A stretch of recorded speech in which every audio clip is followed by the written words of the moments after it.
Unsolved Mysteries.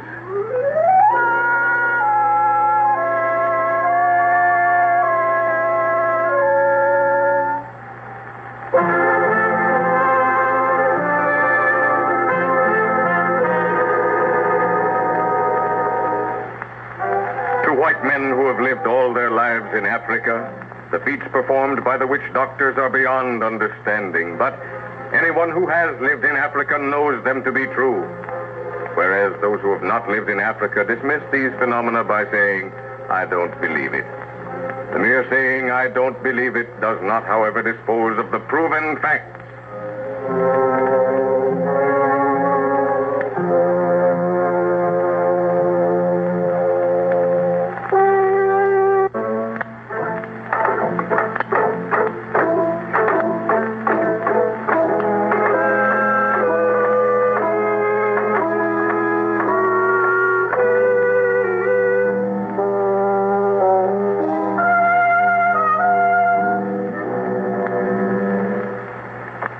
From both banks of the Calabar River in West Africa, the dense jungle stretches forward into tomorrow and backward into yesterday.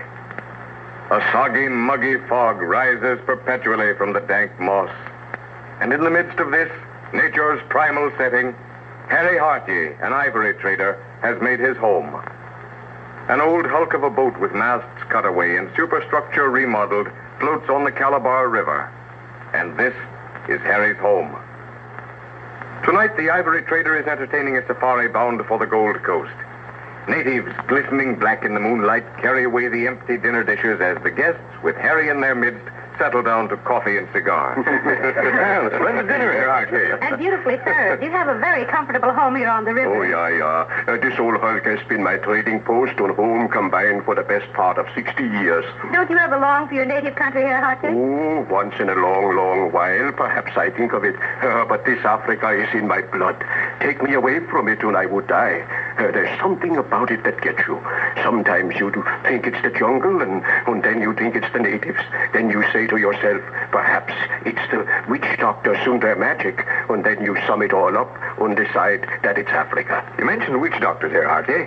Tell me honestly, as an old-timer out here, do they do half the things they're credited with? Yeah, Captain Barkley, they do. I could keep you up all night with stories of their black magic.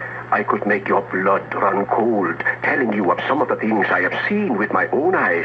Oh, but we shan't call it black magic, because often as not, what they do is as white as any white man's medicine. Well, what do you mean by that here, Hartley? I owe my life to black magic, so-called. You do? Yeah, let's hear about it. I know a lot about this Africa now, but when I first come out here, I knew nothing. I laughed at witch doctors. I poo-pooed black magic. I was a white man, and what did these poor black heathens know anyhow? I was out on the trail of a load of ivory. 6 weeks away from home I was, when I went down with fever. Hans Volkner and Fritz Hoffmann were with me, I remember. It was night, and the lions, they were out on the prowl, and the jungle was uneasy because we, white men, had invaded it.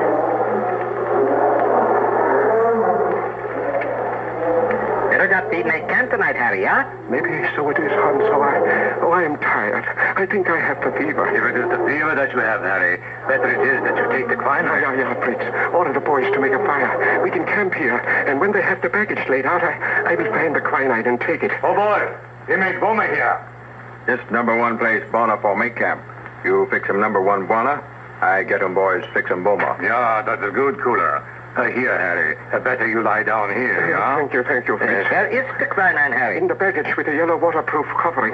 In this enamel box, Harry? Yeah, that is the one. Now, the white paper package. But there is not any white paper package here, Not there. No quinine. Nine, Harry, nine not here. Oh, the other bales. We must look. It must be there. It must be there. Frantically, the two men tear open the bales lying on the ground. The native carriers draw back into the shadows as they see the look of despair on Harry's face, the looks of anguish on the faces of his two friends. Again and again they search the bales, but the life-saving quinine is not to be found. Silently, the two friends seat themselves beside Harry. The natives draw further into the deeper shadows. Even the jungle beasts, sensing the approach of death, draw off into the dense underbrush, leaving the three white men to their thoughts. Fritz hears a step behind him and looks up to see Kula, the number one boy, standing looking down at him. White man medicine no got? Nein, Kula. White man medicine no got. Harry Buona die. White man medicine no can find? Quiet, Kula. You hear? Here, Fritz. Ja, Kula. Harry Buona die. Oh, you take Harry Buona back to river home. You no leave me here. Oh, sorry, ja. We'll take you back there. White man believe black man medicine. Harry Buona no die. What is that, Kula? Harry Buona, Hans Buona, Fritz Buona believe black man witch doctor. Then Harry Buona no die. Me, Fritz, believe anything, give anything, everything, if Harry Buona get well. Me, I do the same thing, Kula. Me speak witch doctor. This white man medicine. Where you leave him? Can you hear, Harry? Where did you leave the quinine? It must be on the desk in my room. Oh, yeah. I remember now. I forgot to pack it. Yeah, never mind that now, Harry. Quinine. Quinine, that white man medicine? Yeah, Kula. Witch doctor man, he catch him. But Kula, it is 6 weeks' journey back to the river. Even the fastest runner could not do it in less than 5. Me go now. Speak witch doctor. If witch doctor say yes, you no speak, no say one word. You sit. You look see all right, but no speak, no move. Yeah, Kula. Anything but you say. Kula moves into the shadows. The seconds creep by like hours. Each man hears the beating of his own heart, and each man is afraid to look at his friend. Fritz draws a deep hissing breath as the witch doctor, an old man hideous to look at, comes into the rim of the firelight. With a sharpened twig, the witch doctor draws a crude circle on the ground. Then he gazes fixedly at Harry, lying before him in semi-stupor. Now the witch doctor lies down in the circle, and Kula, bending over him, ties his hands and feet. Slowly, the native carriers, men and women, come into the ruddy glow of the firelight, and slowly they begin to circle the witch doctor. The drums begin to throb, softly at first. Then as the stamping of bare feet becomes more vigorous, the circling more rapid, the drum throbs become a frenzied beat.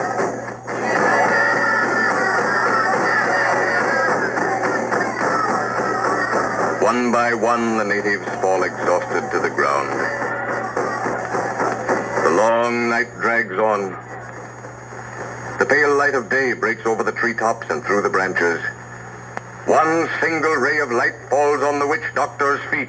Hans, Yeah, Fritz. Look at the witch doctor's feet. A white package. Gott in Himmel, the package what Harry left at home. Yeah, Fritz. The white package, Fritz. The quinine. Good Lord, Archie, I can hardly believe it. I can. Your story was so real, I felt I was actually there, sitting beside you in the jungle. I saw it all. Heard the drums, the natives. Yeah. I am an old man now, but I have not forgotten that night. I should think you wouldn't. It must have been horrible. You're Captain Bartley, but you see now why I say that black magic saved my life. But how do you account for it? How do you explain the transporting of that quinine over 6 weeks' distance in one night? Oh, I cannot be certain. Of course, I have tried to explain it to myself. Then let's hear your explanation. Very well, I will. But excuse me a moment. I am forgetting. I must see that the guards are posted. While Herr Hardier sees to the posting of the guards, your sponsor has a word for you. After that, you will hear an explanation.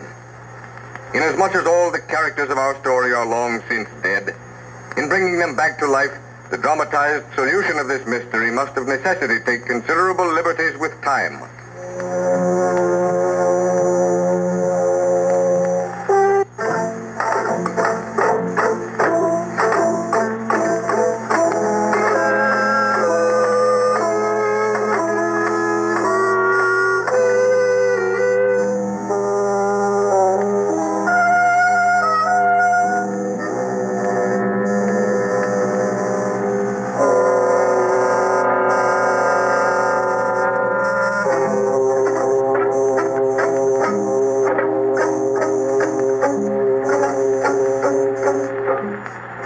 Ladies and gentlemen, the solution for which you have been waiting. To begin with, I should explain that I have done a great deal of reading in order to find a scientific explanation of some of the things achieved by the witch doctors. Oh, what books, for instance, Herr Hartley? Well, search Fraser's Golden Bow, White and Black Magic by Herr Dr. Hartmann, Roaring Bones. That's by Gustav of Sweden, isn't it? Yeah. Seems to me that he says something about a rifle being transported over a great distance in a short space of time. Yeah, that is right. And he speaks of one of the Obi who transported himself from the hinterland to a coast in a night every time he wanted to count his money back at the trading post. You understand, thoughts can go to any locality, no matter how far, because all locality is within the sphere of the mind. That is reasonable. Under ordinary circumstances, even though thoughts are sent out into the realm of mind, actual consciousness remains with the body. You mean, then, that it's only one more step to send your inner self, so to speak, on a journey so that you'll be aware of everything you've seen or heard, and can remember it when you return to ordinary consciousness? Yeah, that is it. And you see, the witch doctor, which Fritz und Hans, and the native boys, all concentrating on bringing the quinine to save me, made it possible for the witch doctor's astral body, although I do not like that word, but it made it possible for him to travel back to the trading post and return with the quinine. Plus the fact, of course, that the witch doctor has been practicing that very thing for years. Yeah, you are right.